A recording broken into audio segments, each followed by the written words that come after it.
Iran বাঘের বাচ্চার প্রমাণ দিছে, ইরান বাঘের বাচ্চার পরিচয় দিছে, যাকে যাকে বোমা মাইরা ইসরায়েলের দুর্গ উড়াই দিতেছে।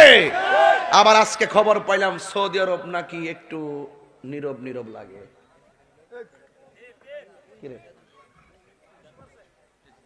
নীরব থাকলে চলবো? নীরব থাকলে চলবো?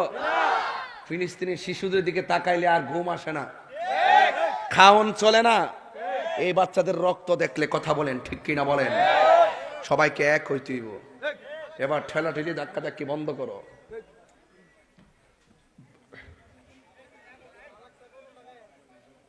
আলহামদুলিল্লাহ কোন আমরা এক আছি।